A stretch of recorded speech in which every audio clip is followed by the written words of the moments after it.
So we're in my office at the church for our ongoing Bible study in Ecclesiastes. This week we're going through chapters 6, 7, and 8. So change the scenery. Hope you like it.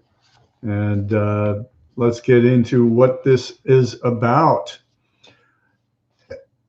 Ecclesiastes, like I've been saying, a lot of it is based on how should we live given the fact we're all going to die, and it doesn't seem to make any sense. So some of what we are going to cover in these chapters has been said. It's not like the preacher is saying something new or different. He's just adding to what has already been said, sometimes reiterating, sometimes repeating, and just adding on some observations along with the same things we've already had. So in chapter 6, he talks about people with money and people without money and how they both end up dead. Shocking, right? Well, that's kind of where he starts from.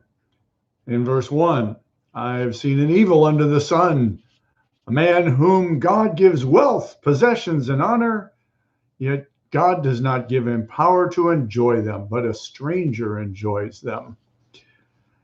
And then in verse, it comes into vanity and goes into darkness. And so, verse 6, even though he should live 1,000 years twice told, yet enjoy no good. Do not all go to the one place. Don't we all die? In other words, it's not how much we have, it's what do we enjoy in life. That's really kind of what he's getting at here. What do we enjoy? And you'll see in these chapters him getting back to his theme, enjoy what you've got, because this is our only go-round. So then, verse 8, what advantage has the wise man over the fool? And what does the poor man have who knows how to conduct himself before the living? Better is the sight of the eyes than the wandering of desire. And so going on, he says, chapter 6 again, verse 10, whatever has come to be has already been named. It's just this cycle. He's everything as going on. I'm sure that the preacher would never imagine this being transmitted over wires or even wirelessly to people conceivably anywhere in the world. Such was not his understanding. And yet, people are the same. We say we have the same problems. We still face death. We're still looking for meaning. So while things are not always the same, some things are. Verse 12, who knows what a good man, while he lives the few days of his vain life, which he passes like a shadow. For who can tell man what will be after him under the sun? Again, the recurring theme here. So we get to chapter 7. And there's some proverbs that he's saying wisdom is better than folly. He says a good name is better than precious ointment. And then he follows it up with this. And the day of death is better than the day of birth. It is better to go into the house of mourning than in the house of feasting, for this is the end of all men. I think that what he's saying is be aware that death is there at every step. We never know when it comes. All we know is it certainly will. And so don't think foolishly that you're going to live forever and that everything's always going to be okay. No. Verse 3, sorrow is better than laughter. Verse 4, the heart of the wise is in the house of mourning, but the heart of fools is in the house of mirth. I think what he's saying here is people that don't think about anything other than the moment are fools. I think that's what he's saying. In verse 5, it's better for a man to hear the rebuke of the wise than to hear the songs of fools. So he goes on and he talks about foolishness. And he goes on to say, where, as verse 10, why were the former days better than these? It's not from wisdom that you ask this. Again, just a series of proverbs here. Verse 12, the protection of wisdom is like the protection of money. And the advantage of knowledge is that wisdom preserves the life of him who has it. I think that's an important verse. From the preacher's perspective, while we all die and we're all going to end up in the grave, it's better to be wise than to be foolish. It's better to be wise with money than to be wise and poor, but it's better to be poor and wise than foolish and rich. Where is the wisdom?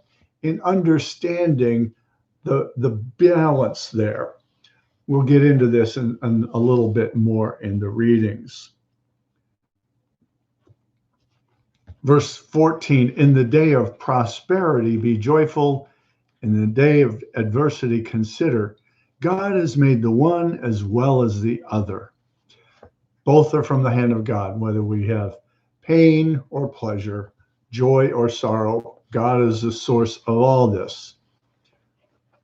And that means in verse 15, in my vain life, I've seen everything. There's a righteous man who perishes in his righteousness, and there's a wicked man who prolongs his life in evil doing. So here's his conclusion.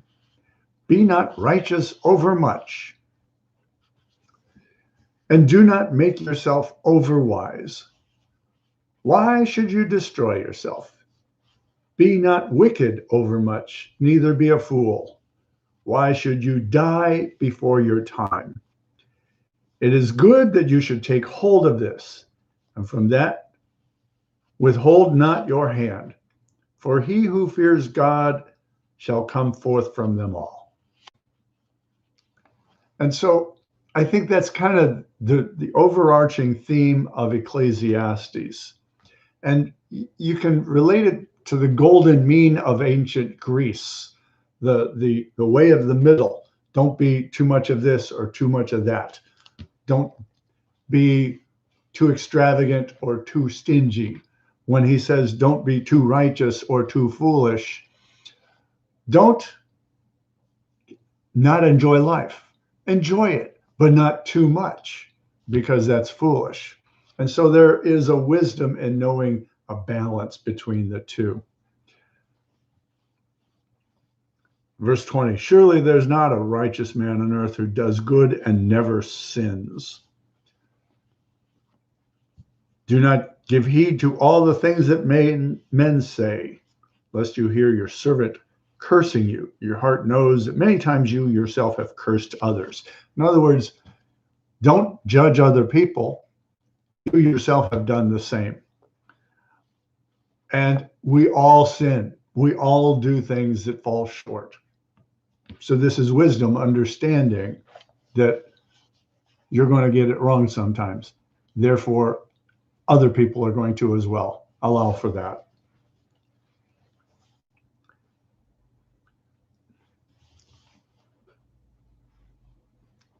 So we come to chapter 8. Who is, and one thing here. He makes a rather misogynist comment towards the end of chapter 7. Talking out of the side of his mouth here in verse 29, that he's not found a righteous woman all of his days. Well, he's only found one of 1,000 righteous men. And I think that reflects not God's understanding, but the patriarchy of the day in which this was written. So that's just a reflection of his times more than the wisdom of the preacher. Now we turn to chapter 8. Who's like the wise man? Man's wisdom makes his face shine, and the hardness of his countenance is changed. So wisdom gives us something inside. It's not doom and gloom. The wise man understands death is coming and yet enjoys life in the face of it, but yet understanding too that death does come.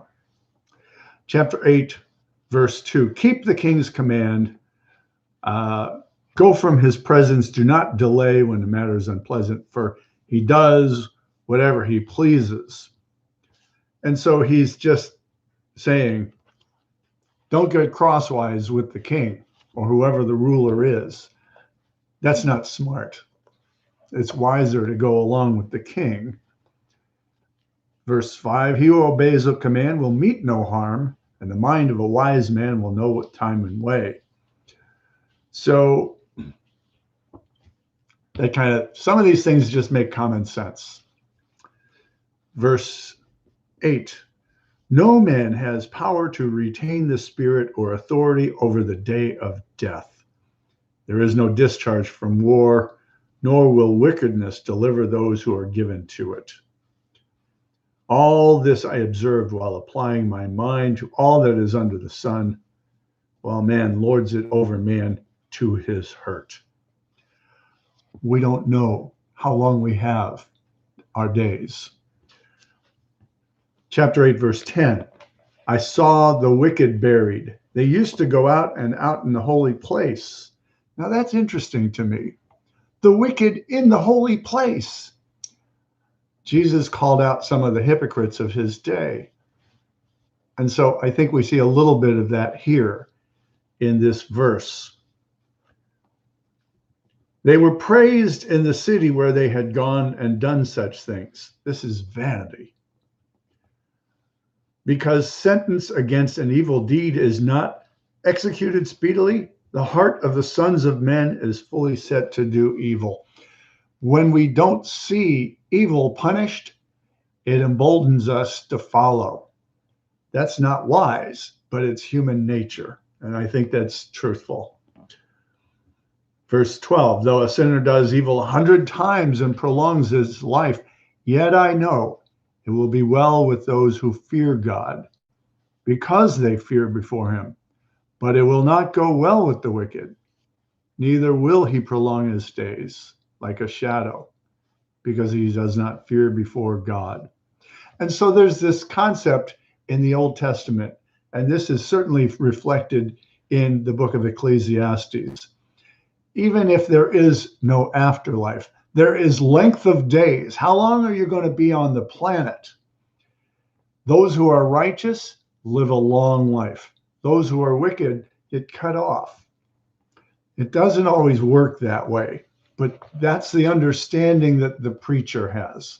So part of the argument of following the ways of God is so that you don't die from foolish behavior while you're young. If you keep the commandments, you will live long. Verse 14, now this is the challenging part. There's a vanity which takes place on earth, that there are righteous men to whom it happens according to the deeds of the wicked, and there are wicked men to whom it happens according to the deeds of the righteous.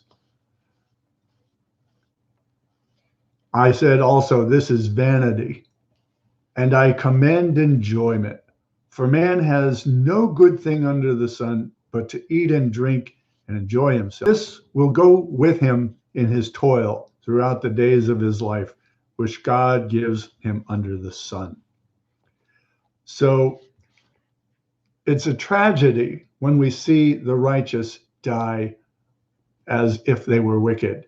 And it's also an evil when we see the wicked rewarded as if they were righteous. This is a problem. And to the writer of Ecclesiastes, there's no answer. He just says it's better to be wise and understand this than to be foolish.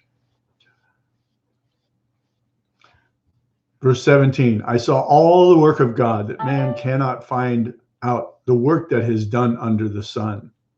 However much man may toil in seeking, he will not find it out. Even though a wise man claims to know, he cannot find it out. So we conclude with this idea that we really cannot understand the mind of God or the secrets of the universe. That's what the preacher is telling us here. In spite of all of his attempts to understand, he himself doesn't know, and tells us, if I can't get it, can't figure it out, neither can anyone else. A little bit of hubris there, perhaps, but I think he's right, especially in light of some of the challenging things that we've seen here, as far as wickedness and righteousness, and how sometimes they don't come to the right end. So this is a little bit of what we're going to talk about. I look forward to our discussion on Zoom on Wednesday. Blessings to you.